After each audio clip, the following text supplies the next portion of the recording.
आइए बच्चों, हम आप लोगों को कक्षा 10 की गणित में निर्देशांक ज्यामिति के टॉपिक से आपको बताने चल रहे हैं, जिसमें आपको कुछ टॉपिक इसमें की बता दी गई है। लेकिन हम आपको ये बताना चाह रहे हैं कि आपके इस निर्देशांक ज्यामिति इकाई 3 में क्या क्या सरकार के द्वारा पाठ्यक्रम जो परीक्षा में आएगा उसको सुन लीजिए आप लोग ध्यान से, और इसी पर विशेष अध्ययन आप करते रहेंगे। और 5 अंक का क्वेश्चन इससे मिलेगा, जिसमें मिलेगा आपको क्या, निर्देशांक ज्यामिति की अवधारणा, रैखिक समीकरणों के ग्राफ, दूरी सूत्र, विभाजन सूत्र में केवल आंतरिक विभाजन का मिला है, त्रिभुज के क्षेत्रफल। बच्चों ये टॉपिक आपकी है इस लेसन में, इसी पर आपको पढ़ना है। किताब में और ज़्यादा दिया हुआ है सब, तो सब पर आपको ध्यान नहीं देना है। विशेष नोट्स आपका इस पर रहेगा, इसी को आपको अध्ययन करते करेंगे। तो यहाँ ये देखिए, हम इसमें जो आपका छूटा हुआ पद है त्रिभुज के क्षेत्रफल से संबंधित, तो त्रिभुज का क्षेत्रफल ज्ञात करने के लिए जो प्रश्नावली 6.4 में आपके क्वेश्चन है त्रिभुज का क्षेत्रफल संबंधित, तो यहाँ हमने एक त्रिभुज लिया है, त्रिभुज ABC। या बच्चों त्रिभुज ABC में इसके निर्देशांक दिए गए हैं। ए का निर्देशांक x1 y1, बी का निर्देशांक x2 y2 और सी का निर्देशांक x3 y3, ये आपका है। लेकिन इसके क्षेत्रफल की गणना करते समय जो आर्टिकल आपको दी जा रही है उसके लिए आपका फिगर इस प्रकार होगा। इसमें किया क्या गया है उसको ध्यान से देखिए। इसमें ये किया गया है कि ए से लंब आपका ए डाल दिया गया है एक्स अक्ष पर, फिर उसके बाद बी से लंब डाल दिया गया है और सी से लंब डाल दिया गया है। इस प्रकार यहाँ आकृति की रूपरेखा थोड़ा बदल जाती है। इसमें देखिए कि ए से जो लंब डाला गया है AN, इसकी माप y1 है, बी से जो लंब डाला गया है इसकी माप y2 है, सी से जो लंब डाला गया है इसकी माप y3 है। निर्देशांक के आधार पर जो यहाँ मानक माना गया है। यहाँ बच्चों देखिए ये दूरी आपकी जो है OM x1 है, नो OM नहीं, ON x1 है, OM जो है x2 है और OL दूरी आपकी ये x3 है। तो यहाँ देखिए जब BM और AN और CL ये तीनों x अक्ष पर लंब है तो ये परस्पर एक दूसरे के समांतर भी हैं। इसी चित्र में हमने यहाँ शो कर दिया। देखिए यहाँ के बीच की दूरी जो ये सीधे सीधे MN के रूप में होगी, यह x1 माइनस x2 है। और यहाँ देखिए बच्चों ये दूरी जो आपकी है जो NL है, यह दूरी x3 माइनस x1 है। और आप लोग ध्यान से देखते रहिएगा, इधर उधर देखने की ज़रूरत नहीं। यह ML दूरी जो आपकी है यह x3 में से x2 को माइनस किया गया, तो यह x3 माइनस x2 है। अब हम इसी के आधार पर आगे बढ़ते हैं कि त्रिभुज ABC के क्षेत्रफल की गणना करने के लिए हमको आकृति ABMLN LC, ABMLC, n देखिए यहाँ बीच में, इसका नाम नहीं लेना अभी। तो A आपकी आकृति के कितने भुजाओं के है बच्चों, 1 2 3 4 5, इसका नाम पंचभुज हो गया। तो यह पूरी आकृति फिर यही पंचभुज आपके 2 भागों में बटा हुआ है। एक है आपका यहाँ पर बच्चों ABMN नाम लेंगे, तो इसमें 1 2 3 4 भुजा होगी, ये चतुर्भुज होगा। इस चतुर्भुज में देख रहे हैं कि BM और AN परस्पर लंब है इस पर x अक्ष पर।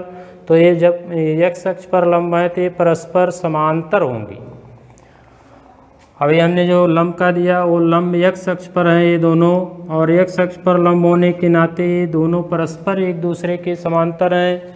और AN लंब है x अक्ष पर, CL लंब है x अक्ष पर, तो ये भी एक दूसरे के समांतर हैं। तथा BM लंब है x अक्ष पर, CL लंब है x अक्ष पर, तो ये भी एक दूसरे के समांतर हैं। तो आइए देखिए, हम सबसे पहले पंचभुज का क्षेत्रफल लिखने के बाद उसमें से इस चतुर्भुज BMLC का क्षेत्रफल घटा देंगे तो इसका क्षेत्रफल त्रिभुज का क्षेत्रफल मिलेगा, और पंचभुज के क्षेत्रफल को दो समलंब चतुर्भुज के क्षेत्रफल में खंडित कर देंगे, तब जाके इसकी गणना आसानी से होगी। तो आइए आप लोग ध्यान से देखते हुए चलिए। त्रिभुज ABC का क्षेत्रफल आपको लिखना होगा, तो इसको आप लोग लिखेंगे पंचभुज ABMLC का क्षेत्रफल ऋण, ये चतुर्भुज आपका होगा, लेकिन इस चतुर्भुज का नाम समलंब चतुर्भुज होगा। समलंब चतुर्भुज BMLC का क्षेत्रफल, BMLC का क्षेत्रफल। तो देखिए बच्चों, यहाँ पर क्या है आपका ये पंचभुज जो है यहाँ पर लिखा हुआ, पंचभुज दो समलंब चतुर्भुज के रूप में हम लिखेंगे ABMN और ANLC। इसको खंडित कर देंगे, समलंब चतुर्भुज ABMN का क्षेत्रफल धन समलंब चतुर्भुज ANLC का क्षेत्रफल, ये तो एक साथ है, और फिर ऋण इसी में लग जाएगा आपका, ऋण लगा देंगे समलंब चतुर्भुज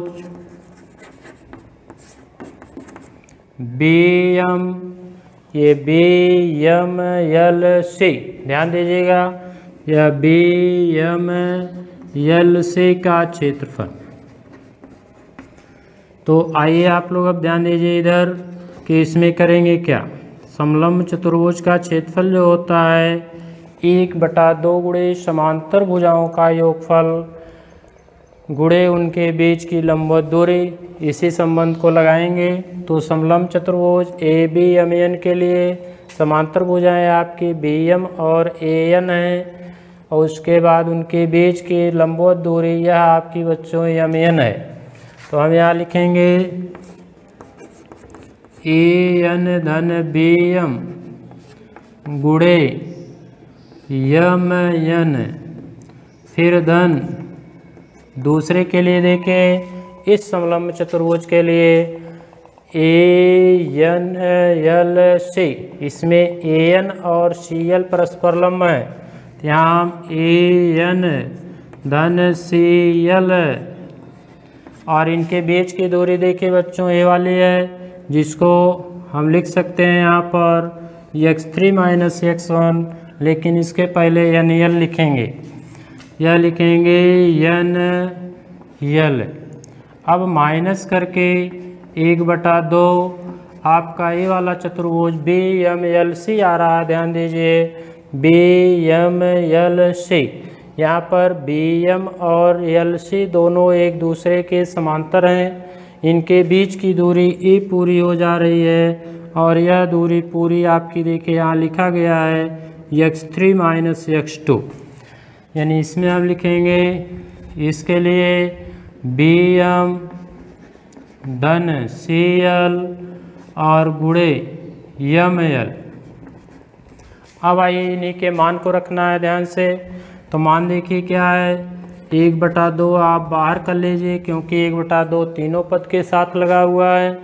यहाँ हम AN धन BM, AN का मान y1 है, BM का मान y2 है, यह हो गया y1 धन y2, और यहाँ देखिए MN का मान जो आपको यहाँ लिखा गया है x1 माइनस x2, यह है x1 माइनस x2, फिर धन AN का मान y1 है, और यहाँ पर आपका CL देखिए लिखा हुआ है y3 है, तो यह हो गया y1 प्लस y3, यहाँ NL लिखा हुआ है, NL का मान ध्यान दीजिएगा आप लोग, इसमें देख रहे हैं कि NL x3 माइनस x1 है, x है, ये आपका L3 एन एल जो आपका है यह x3 है या x1 है, तो यह हो गया x3 माइनस x1। आगे आपको मिलता क्या है माइनस bm धन cl, bm का मान y2 cl का मान y3 है। ध्यान दीजिएगा ये y2 प्लस y3 और इसके साथ आपकी दूरी कौन सी लगी हुई है, यहाँ पर इसके साथ दूरी लगी हुई है आपकी, देखिए ये वाली पूरा ml यहाँ देखिए ध्यान दीजिएगा लिखा हुआ है, तो ml का मान ये वाला पूरी दूरी होगी x3 minus x2, x3 minus x2। अब इस प्रकार से इसी को हमें गुणा करके सरल करना है एक छोटे रूप में लिखने के लिए। यहाँ आप 1/2, तो देखिए स्थिति क्या आती है, गुणा करेंगे तो यह x1 का गुणा यहाँ करेंगे तो यह x1 y1 हो गया, फिर इसके साथ करेंगे तो x1 y2 हो गया, x2 का करेंगे तो यह हो गया minus x2 y1 minus x2 y2।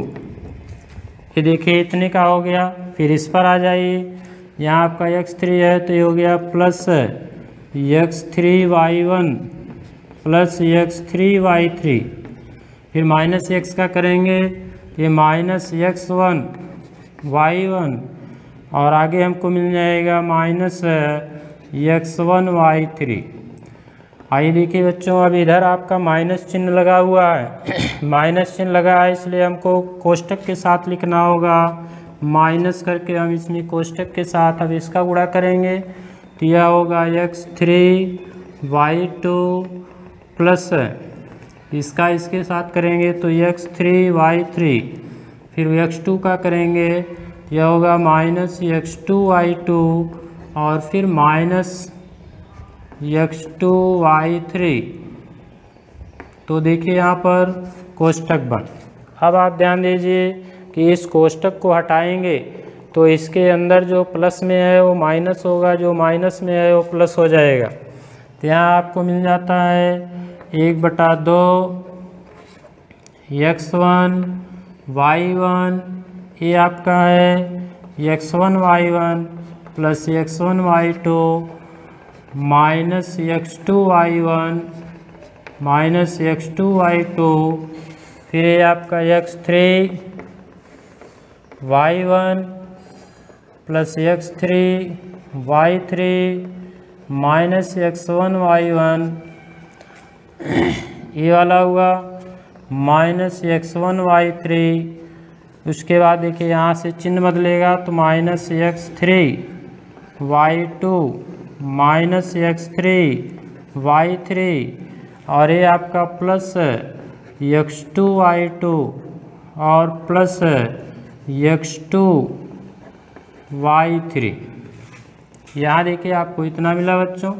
अब इसमें आप देखेंगे कि सभी जो है पद, जैसे x1 y1 यहाँ प्लस है, x1 y1 माइनस है, ये कट जाता है, x2 y2 माइनस में है, x2 y2 प्लस में है, x3 y3 यहाँ देखिए आपका प्लस में है और x3 y3 यहाँ माइनस में है।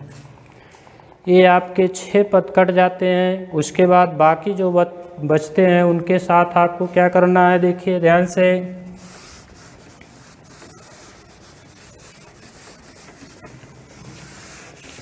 अब बचे हुए पद को लिख लीजिए। लिखने के बाद इसको सर्कुलर चक्री फार्म में हम इकट्ठा करेंगे। जैसे x1, फिर यहाँ 1/2 x1 y2 minus x2 y1, फिर अगला है plus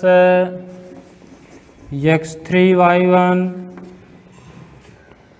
x1 y3 minus minus x3 y2 और आगे आपका है प्लस x2 y3।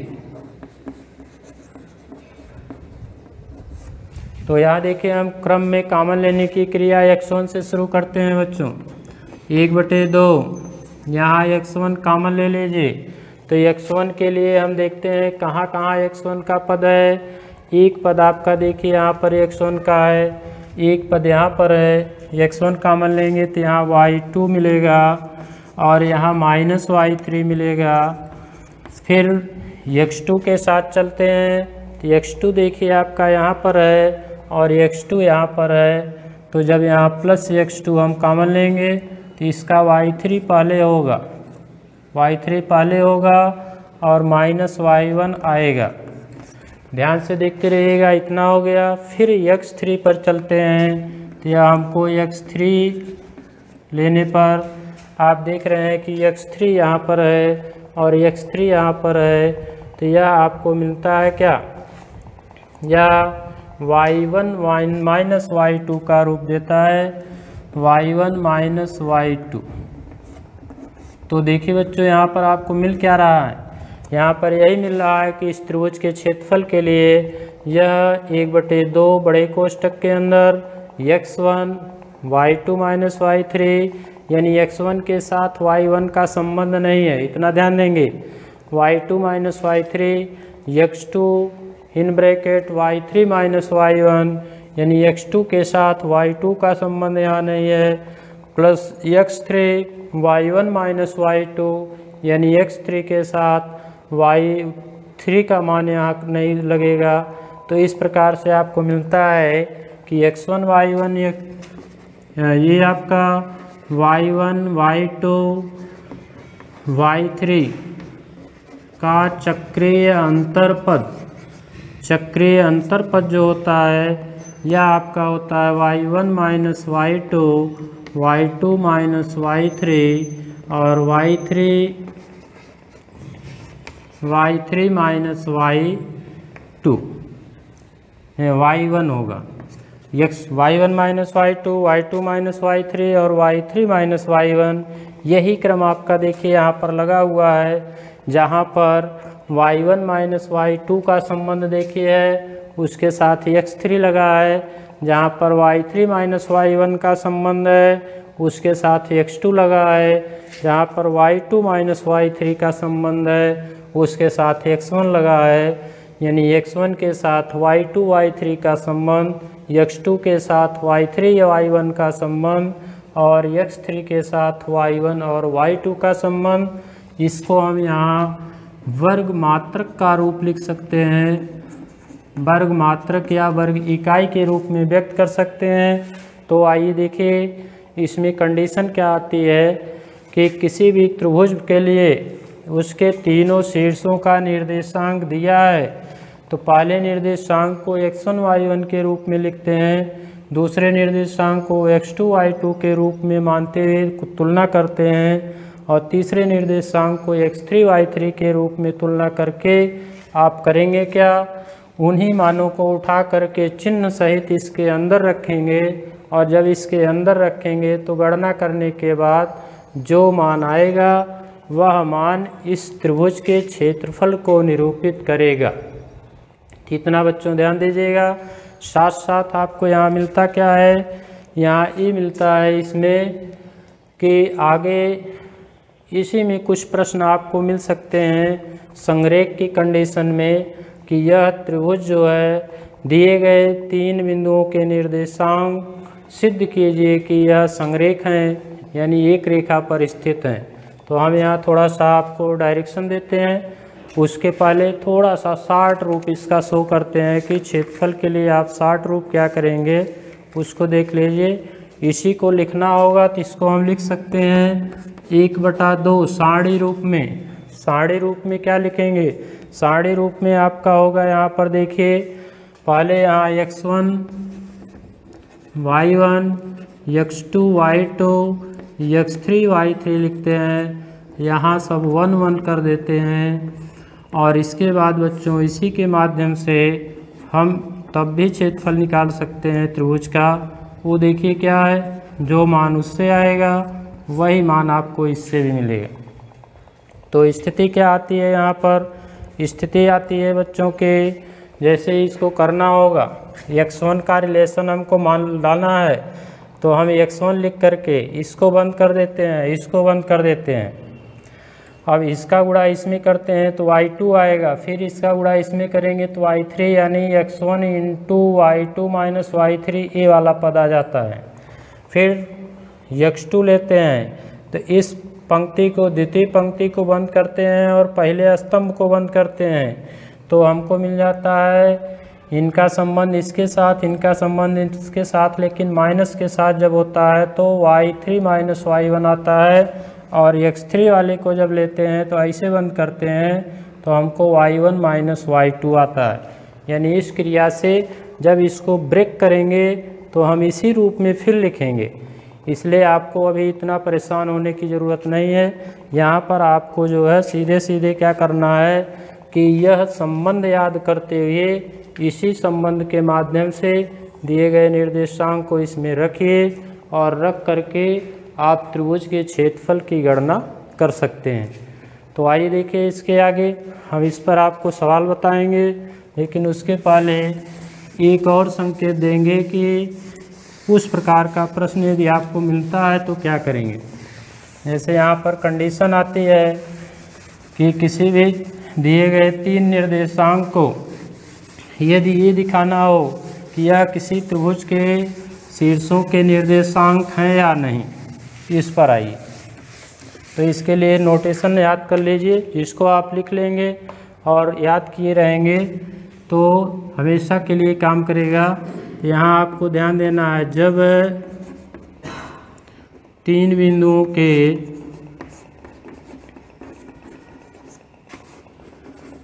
बिंदुओं के निर्देशांक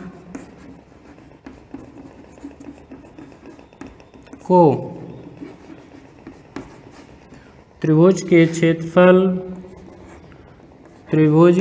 क्षेत्रफल के सूत्र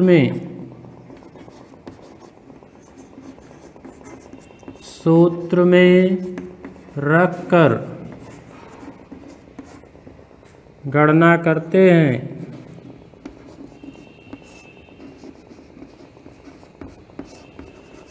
हैं तो नंबर 1, यदि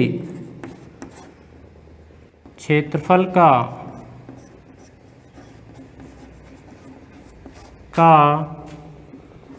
कोई आंकिक मान प्राप्त होता है, आंकिक मान प्राप्त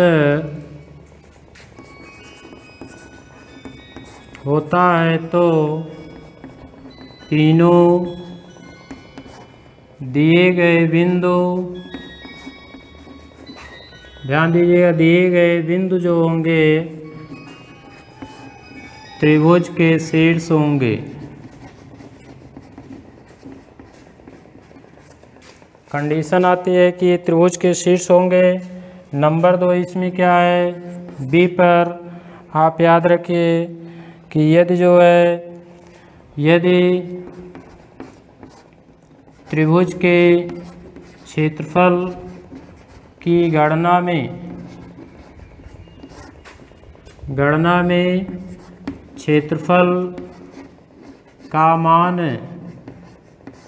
बच्चों 0 प्राप्त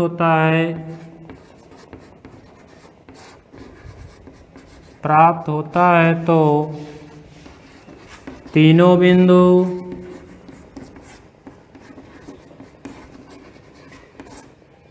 एक रेखा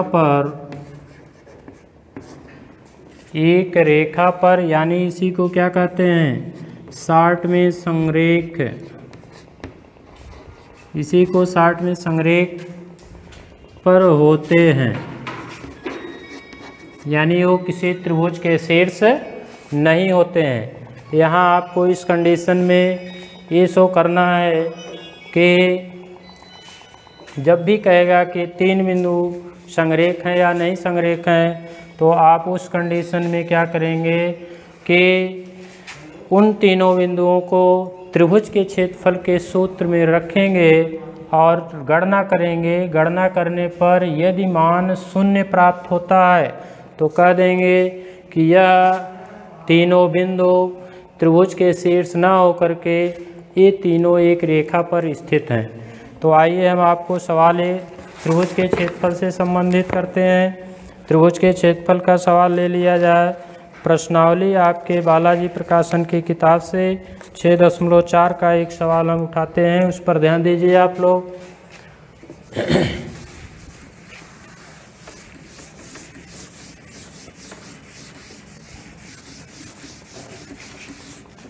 सवाल हम इसमें से लेते हैं क्वेश्चन नंबर 2।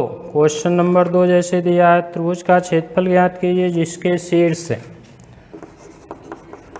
क्वेश्चन नंबर 2, उस त्रिभुज का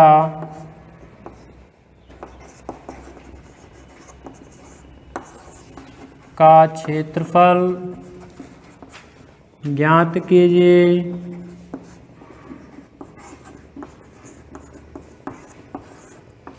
जिसके शीर्ष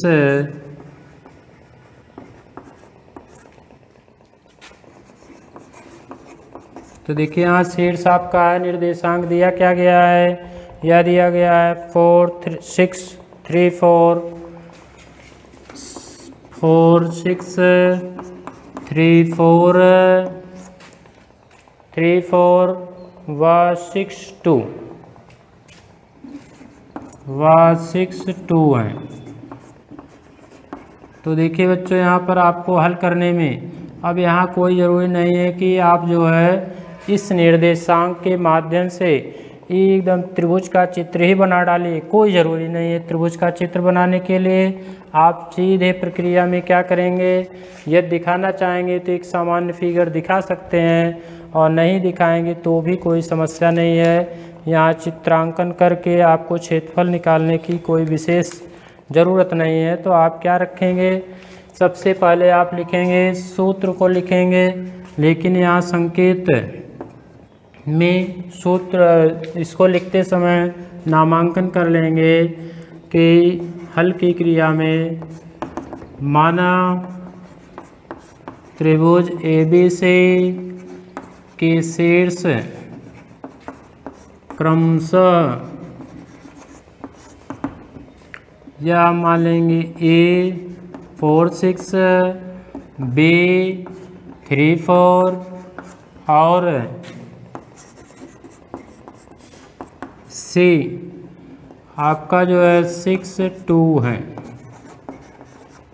तो त्रिभुज ABC का क्षेत्रफल, त्रिभुज ABC का क्षेत्रफल आपको मिलेगा, पहले सूत्र 1/2। अभी आपको पीछे सवाल जो बताया गया बच्चों, फार्मूला जो बताया गया है सवाल हल करने के लिए, उसको यहाँ संकेत के लिए लिख लीजिए। 1/2 x1, आपको हमने बताया था कि x1 के साथ y2 y3 का संबंध होगा, तो होगा y2 माइनस y3 और प्लस x2 के साथ y3 minus y1 plus x3 के साथ y1 माइनस y2। अब बच्चों आपके सामने थोड़ी सी प्रॉब्लम होगी कि अब आप करेंगे क्या। तो इसके पहले आप यहाँ संकेत डालेंगे कि यह आपका x1 y1 है, यह आपका x2 y2 है और यह आपका x3 y3 है। जब आप 2-3 सवाल इस तरह से संकेत डालते हुए कर लेंगे तो करने के बाद आप धीरे धीरे ट्रेंड हो जाएंगे। तो ये x1 y1 x2 y2 और x3 y3 आपको लिखने की ज़रूरत नहीं पड़ेगी, लेकिन शुरू में आपको इससे ध्यान दिलाना है कि ये x1 y1 है, x2 y2 है, x3 y3 है।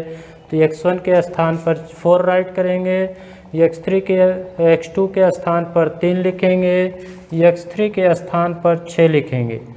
y1 के स्थान पर यहाँ देखिए 6 दिया है, y2 के स्थान पर 4 दिया है और y3 के स्थान पर 2 दिया है। तो इसको ध्यान में रखते हुए आपको करना है। ज़रा भी अपने अंदर हिचकिचाहट नहीं लाना है, अपने अंदर डर नहीं लाना है। यदि आपको ज़रा भी डर लगे, हिचकिचाहट लगे कि गलत हो जाएगा, घबरा जाएंगे, तो गलत हो जाएगा वास्तव में, अन्यथा आप धैर्य के साथ मान रखते चलिए। तो आइए देखिए, बताते रहिएगा कि इसमें कौन क्या है। x1 का मान बच्चों बताइए। तो x1 का मान संकेत में देखिए, यहाँ x1 के नीचे 4 है, तो तो यहाँ 4 लिख दीजिए। अब आइए y2 का मान, तो y2 का मान दूसरे वाले बिंदु से आपको क्या मिल रहा है, 4 मिल रहा है, आप 4 लिख दीजिए माइनस है। अब देखिए यहाँ y3 लिखा हुआ है, तो y3 का मान यहाँ तीसरे निर्देशांक से आपको मिलेगा 2। फिर आगे चलते हैं, x2 देखिए यहाँ लिखा हुआ है, तो x2 हमको द्वितीय निर्देशांक से क्या मिलता है, 3।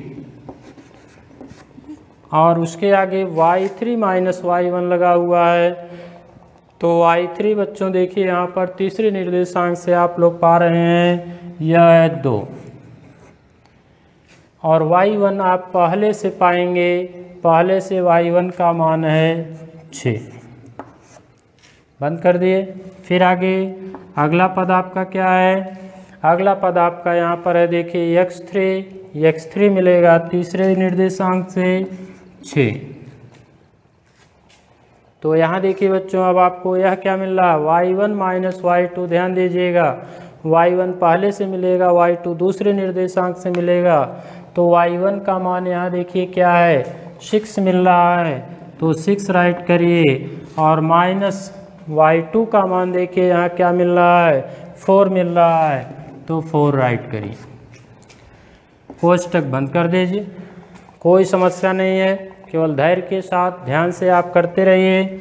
यहाँ आपको मिल गया बच्चों 1/2, और उसके बाद ये तो लगा ही रहेगा, ये 4 इंटू आपको 4 माइनस 2 हो गया, और फिर प्लस है, यह देखिए आपका 3 है, यह 2 माइनस 6 है, दोनों का अंतर 4 होगा, लेकिन 6 के सामने ऋण चिन्ह है, इसलिए हम इसको यहाँ ऋण 4 लिखेंगे।